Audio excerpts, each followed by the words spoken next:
I still remember the way the hospital room smelled the day my son came into the world, antiseptic. Warm plastic, a hint of new life trying to drown out the sting of betrayal.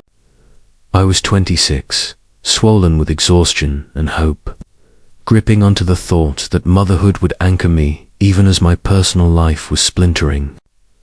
When I first learned I was pregnant, I thought it was the universe handing me a promise. My ex and I had been together for years, weathered some storms, and I truly believed that our child would draw us closer. But 2 months into my pregnancy, I found the text messages. They weren't even hidden, not really. A few swipes, and there it was. Her name, her words, the secret intimacy that should have been mine. At first I couldn't breathe. I stared at the screen, my hand trembling, my heart drumming a rhythm of disbelief. I remember thinking, maybe it's harmless. Maybe it's just flirtation. But the pictures told the truth.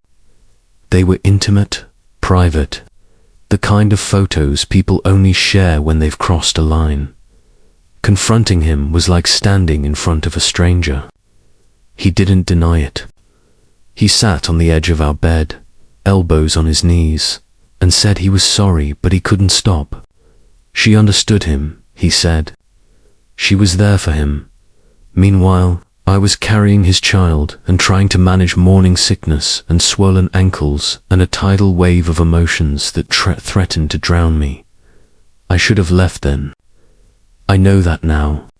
But back then, I clung to the fantasy of family. I told myself, it's just a mistake.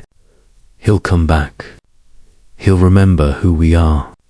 Instead, I watched him slip further away.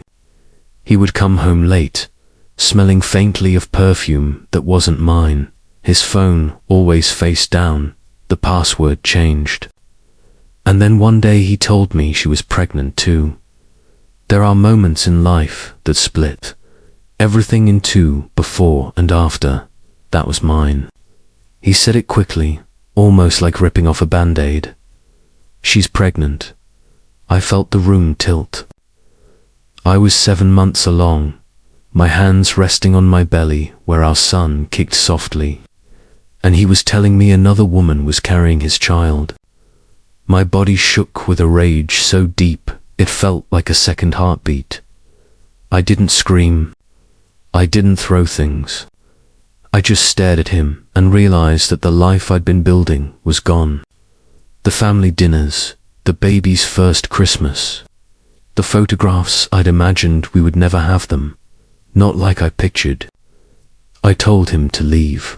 He did. And just like that, I was alone with my unborn son and a cavern of silence where my marriage had been.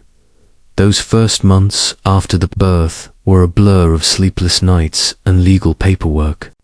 He wanted to be part of our son's life, and I couldn't deny that. My anger at him was volcanic, but my son deserved a father. We negotiated custody 50-50. Half the time my son would be with me, half with his father. The arrangement felt clinical, like dividing up furniture after a move, except it was a living, breathing child. I kept my distance from his new family. His affair partner, now his wife, was raising a daughter the same age as my son. I knew her name, of course, but she was a ghost in my world. I had never spoken to her, never held her hand, never even really looked into her eyes. She wasn't my child, and I didn't want to blur the lines. People sometimes ask if I resent that little girl. I don't. How could I? She's innocent in all of this. But she's also a living reminder of a betrayal that carved me open. When I see her at school events, my stomach knots. I smile for my son's sake, but I keep my distance. It's self-protection. Over the years, my ex tried to blur boundaries. He would ask me to pass messages, to pick something up for both kids, to attend joint family events. I always said no. We weren't a family. We were two separate households, linked only by my son. I made it clear, my responsibility begins and ends with him. It wasn't easy. Friends and family sometimes urged me to be the bigger person, to think of the kids, but being the bigger person felt like swallowing glass. Every time I thought about bending, I remembered lying in bed at 7 months pregnant, hearing about another woman's pregnancy. I remembered holding my newborn alone while he was at the hospital with her. Those wounds don't close neatly. Still, life settled into a rhythm. My son thrived. He learned to read early, loved dinosaurs, and had my stubborn streak. Every week I packed his little backpack and kissed him goodbye, and every week he came back with stories from his dad's house. Sometimes he mentioned his half-sister. He called her by name, chatted about her toys, her favorite shows. I listened, nodded, but kept my heart locked up tight. I knew someday there might be a moment where our worlds collided, but I didn't expect it to come so soon or so sharply. 2 weeks ago, on an ordinary afternoon, my phone rang. It was the school. They said nobody had picked up my son. It was during my ex's custody week, but something had gone wrong. Could I come? Of course I could. No matter what, I would always come for my boy. But when I got to the school, everything shifted. My son was waiting in the office, his backpack at his feet, and next to him sat his half-sister. The teacher explained calmly that I was on the approved list to pick up both children. Both. My heart thudded. I had never agreed to that. I had never spoken to the girl, never once signed anything for her. Yet somehow my ex, or his wife, had added my name to her emergency contact list. The teacher was kind, but her eyes were puzzled. Would I take both kids home? I said no. I said it quietly but firmly. No, I told her I didn't want to be on the list. I told her to please remove me. She nodded, said she'd pass the word along, but for now, the little girl was sitting there, waiting, and my son was watching me. I took his hand. We left. On the drive home, my son was quiet. I could feel the weight of his confusion, but I couldn't explain everything to an 8. All I could do was grip the steering wheel and try not to think about the little girl sitting in that office. Later, I learned she stayed until 7 o'clock. Her mother was delayed out of town. My ex was working. There was nobody else to pick her up. Nobody but me, and I had refused. When my ex found out, he exploded. He wrote me messages through the parenting app, his words sharp as glass. How could I leave her? How could I take our son and not his daughter? She's a child, he said. She's innocent. I didn't reply right away. I stared at the screen, my fingers hovering over the keyboard. A part of me felt a pang of guilt. She was just a child. But another part of me hardened. She's not my child. She's not my responsibility. My ex created this situation. He made these choices. In the end, I wrote, I picked up our son, as I will always do if needed. Your daughter is not my responsibility. Please remove me from her emergency contact list. Send. I put my phone down and exhaled. And yet, even as I sat there, a question flickered in my mind. One I couldn't shake. Am I the bad guy for refusing, even just this once? Because part of me knew she's a child. She didn't ask for any of this. And maybe, for one afternoon, I could have been the bigger person. But I also knew, if I did it once, it might become a pattern. It might become an expectation. And I wasn't ready for that. Not yet. Maybe not ever. That's where the story truly begins. The moment when my past collided with my present in a school office. Two children sitting side by side, and me standing there, trying to decide what kind of person I was going to be. The call came at 2:47 in the afternoon, just as I was finally settling into a rare pocket of silence. My work laptop was open, a half-finished email glowing on the screen, and my coffee had gone cold. I saw the school's name on the caller ID, and my heart did the little lurch it always does. That instinctual flicker of worry every parent knows. Hello. Hi, this is the front office at Pine Grove Elementary. We're just calling because no one's come to pick up your son yet. Would you be able to come get him? For a split second, I was confused. It was my ex's custody week.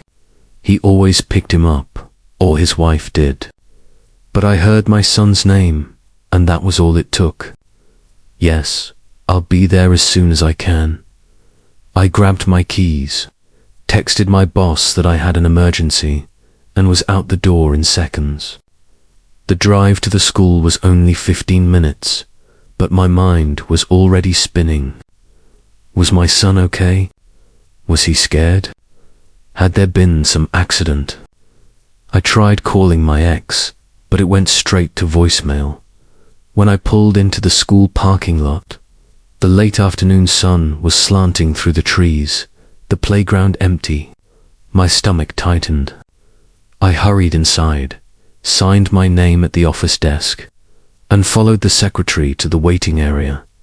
My son sat in a chair, his legs swinging nervously. Relief flooded me. I crouched down, brushing a stray lock of hair from his forehead. Hey, buddy. You okay? He nodded, but his eyes flicked to the girl sitting next to him. That's when I saw her, his half-sister. She had the same hazel eyes as my ex, a shade I used to think was beautiful. She looked smaller than my son, though they were the same age. Her backpack was at her feet, hands clasped in her lap. She didn't look scared, exactly, but she looked. Left behind, a woman in a cardigan stepped forward, the teacher who ran the after-school program. She smiled politely. You're on the approved list to pick up both children today. Could you take them? I blinked. Both. She gestured at the girl. Yes, your son and... She said her name. I straightened slowly, a strange heat rising in my chest. I'm sorry, I said. I'm only here for my son. I'm not on her list. The teacher's smile faltered. Well, actually, you are. It says right here. She tapped a clipboard. You're an authorized pickup for both. I stared at the paper like it might rearrange itself. No, I never agreed to that. I never signed anything for her. I see, the teacher said, glancing between the children. Would you be able to take her just this once? Her parents haven't answered, and... No, the word slipped out before I could soften it. My son's eyes widened, but I pressed on. I'm sorry, but she's not my child. I can't be responsible for her. Please, remove me from her list. The teacher's lips pressed into a thin line. Of course. I'll pass the word along. I took my son's hand. We left the office. The walk to the car felt heavy. I could feel the little girl's gaze on my back as we went, though I didn't turn around. My son didn't say anything until we were buckled in. Mum, he said softly, why didn't you take her to... I gripped the steering wheel. Because she's not my child, I said. My voice sounded cold even to me. She's my sister, I know, I said. And then, because I couldn't leave it at that, but your dad needs to make sure she has someone to pick her up. It's not my job. He looked out the window, silent. I could see his reflection in the glass, confusion, maybe a little disappointment. It stung more than I wanted to admit. When we got home, I tried to shift back into routine. Homework, snack, a show on TV. But my mind kept drifting back to that office, to the little girl sitting with her backpack.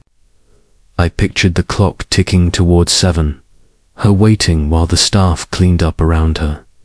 A text buzzed on my phone. It was from the parenting app we use.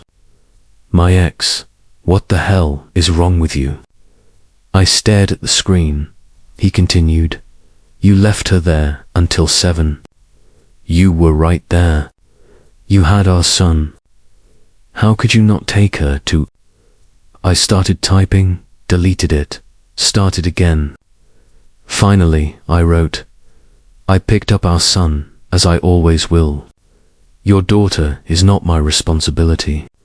Remove me from her emergency list." I hit send. Seconds later, another message. "She's a child. You're heartless." Do you know how scared she was? I didn't reply. Instead, I went to my son's room. He was on the floor building a Lego set, his brow furrowed. "Hey," I said. "You okay?" He shrugged. "Dad's mad at you." I sat down beside him. "I know she was waiting a long time," he said quietly. I swallowed. "I'm sorry she had to wait. But that's for your dad and his wife to handle, not me." He clicked another Lego piece into place. "She's nice," he said after a moment. "She lets me play with her toys. She shares." "That's good," I said, my throat tight. We didn't talk about it again that night. But after he went to bed, I sat in the dark living room and thought about the girl's face. The way she had sat so still, so patient, while adults made decisions around her. I thought about my own son, about how I would want someone to help him if I ever failed to show up. And yet, I also thought about boundaries, about how easily one favor becomes an expectation, about how my ex had never even asked me before adding me to that list. He just assumed. This wasn't about one afternoon. This was about a pattern, about being dragged, inch by inch, into a family that wasn't mine, into obligations I hadn't agreed to. That night, I wrote an email to the school, politely but firmly stating that I was not an authorized pickup for my ex's daughter and asking for confirmation that my name had been removed. I hit send and closed the laptop, but sleep didn't come easily. I lay awake, staring at the ceiling, hearing my ex's words over and over. She's a child. She's innocent. He wasn't wrong, but neither was I. The next day, my ex showed up at my door when he dropped off our son. His jaw was tight, his eyes flashing. "We need to talk," he said. I stepped outside, closing the door behind me so our son wouldn't hear. "What the hell was that yesterday?" he demanded. "She sat there for hours. You were right there." I folded my arms. "You added me to her pickup list without asking me. That's not okay. She's not my child. She's your son's sister." "She's your daughter," I snapped. "Your responsibility, not mine." He stared at me like he didn't recognize me. "Do you have any idea how cold you sound?" "I don't care how I sound," I said. "You don't get to make me responsible for your choices." His hands curled into fists at his sides. "This is about the kids, not us." "No," I said softly. "This is about boundaries, and you don't get to cross mine." He exhaled sharply, turned on his heel, and walked back to his car without another word. I went inside, leaned against the door, and closed my eyes. Was I heartless? Maybe, but I also knew that once I became the emergency pickup, it would never stop. Next it would be school events, doctor appointments, favors. I would be pulled deeper and deeper into a life that wasn't mine, a constant reminder of the worst betrayal of my life. And yet, that little girl's face still haunted me. As the days passed, people took sides. My sister said I'd done the right thing. You're not her mum. It's not your job. My friend Kira, who's a social worker, was more measured. Kids don't get to choose the mess adults make, she said. Sometimes being kind costs nothing. I thought about that a lot. Kindness, cost. Boundaries, maybe. There was no perfect answer. Maybe every choice hurt someone. All I knew was that I'd drawn my line in the sand.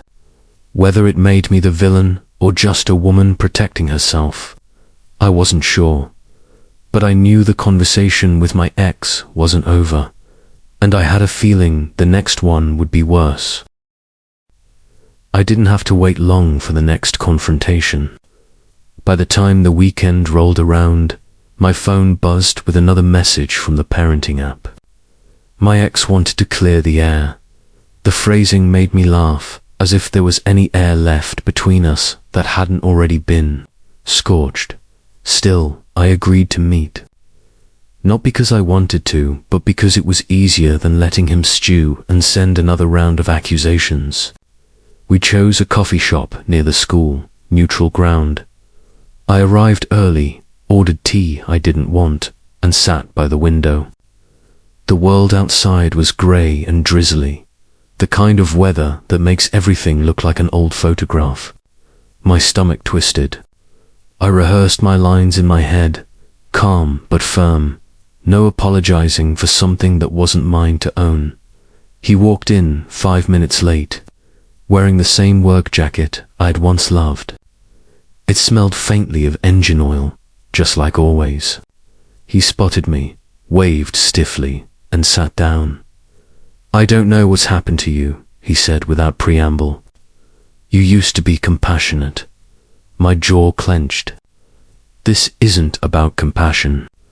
This is about boundaries. You added me to her pickup list without asking me. "She's a kid," he snapped. "She's your son's sister.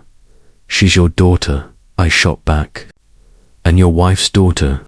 You and she are responsible for her care, not me." He ran a hand over his face. "Do you know how humiliating it was to get that call? The school telling me she was still there at 7. She thought you were coming back for her." Something inside me wavered at that.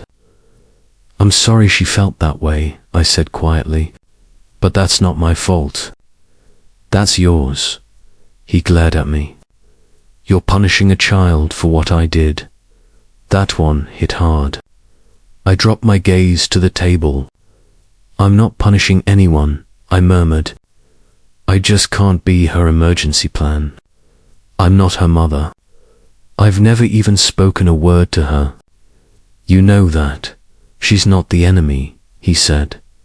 "I know she's not," I replied. "But she's also not my responsibility. You made your choices. You built your family. I'm not part of it." For a moment, silence stretched between us. Outside, rain streaked the glass like veins. He leaned forward, his voice low. "Do you hate her?" I blinked at him. "What?" "No." "Then why treat her like she's nothing?" "I don't," I said, feeling my throat tighten. "I just keep my distance. She's a reminder of something that nearly broke me." "I can't," I broke off, pressing my palms to the table. "You don't get to decide how I heal." He sat back, his expression unreadable. "I never thought you'd be this cold." I lifted my eyes to his. "I never thought you'd cheat on me while I was pregnant, but here we are." That shut him up.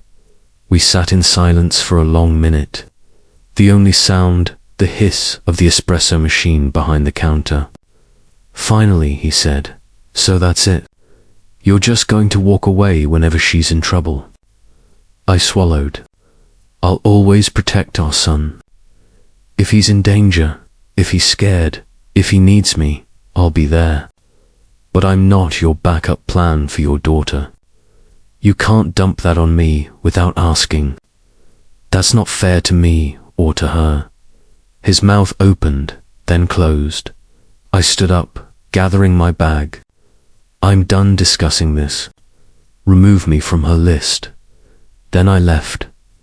On the drive home, my hands shook on the steering wheel. My chest felt tight.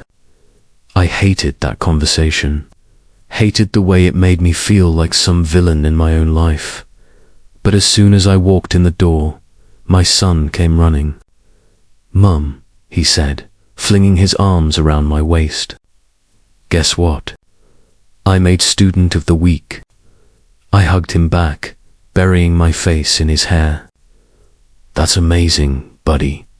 He grinned up at me. "Do you think Dad will be proud too?" "Of course he will," I said. We celebrated with pizza and a movie that night. But even as he laughed at the screen, I caught myself glancing at my phone, half expecting another angry message. None came. A few days later, the school emailed me confirming that my name had been removed from the ex's daughter's authorized pickup list. I exhaled, feeling a small knot of tension loosen. For a while, things were quiet. Exchanges at drop-off were curt but civil. My son chatted about school and his sister, about games they played at recess, about how she'd gotten a new puppy. I listened, smiled where appropriate, kept my own feelings locked away, and yet, at night, when the house was still, I thought about that little girl. I imagined her sitting in the school office, watching other kids get picked up one by one. I imagined the clock ticking, the staff glancing at her with sympathy, the shadows lengthening. I imagined her wondering why I didn't take her. It wasn't her fault. None of it was. I started to wonder if maybe I could have handled it differently. If maybe I could have taken her home just that once, explained gently to my ex later that it wasn't going to be a habit. Would that have been so terrible? But then another part of me whispered, if you do it once, it becomes normal. It becomes expected. And you end up carrying someone else's choices forever. I didn't know the right answer. One evening, as I tucked my son into bed, he asked softly, "Mum, do you like my sister?" I froze, then sat on the edge of his bed. "I don't know her well enough to like or dislike her," I said honestly. "But she seems like a nice girl, and I'm glad she's your sister." He looked at me, his eyes wide and earnest. "She said she thought you didn't like her." A sting of guilt pricked my chest. "Oh, honey, it's not like that. Then why didn't you take her home?" I hesitated, then brushed his hair back. Because grown-ups sometimes make mistakes. And sometimes they have to figure out how to fix them. But it's never about you or her, okay? He nodded slowly. After he fell asleep, I sat in the living room, staring at the dark TV screen. My reflection stared back, tired and worn. Was I the villain? The hero? Or just a mother trying to protect herself? Maybe all of the above. The next week, at a school event, I saw the little girl across the gym. She was standing with a group of kids, laughing. She looked happy. Relief washed through me. She glanced up, and for a brief moment, our eyes met. She didn't glare. She didn't smile. She just looked at me, curious, maybe wary, and then turned back to her friends. I stood there, my hands clasped, and realized something. I didn't owe her motherhood, but maybe I owed her decency. A nod, a kind word. Something small, something human. So when the event ended, as the kids filed past. I crouched down to my son's level and said, "Hey, go tell your sister good job on her project." He beamed and ran over, and as they talked, she glanced back at me again. This time, I smiled. Just a small one, but genuine. It wasn't forgiveness. It wasn't obligation. It was just a start. Maybe someday, when the wounds weren't so raw, I could do more. Maybe, but for now, I had drawn my lines. And I had also left a door open, not for my ex, not for his wife, but for a little girl who didn't ask to be part of this mess. Because, at the end of the day, I'm not just a woman betrayed. I'm a mother. I'm a person trying to figure out how to live with grace in a life I didn't choose. And maybe that's enough.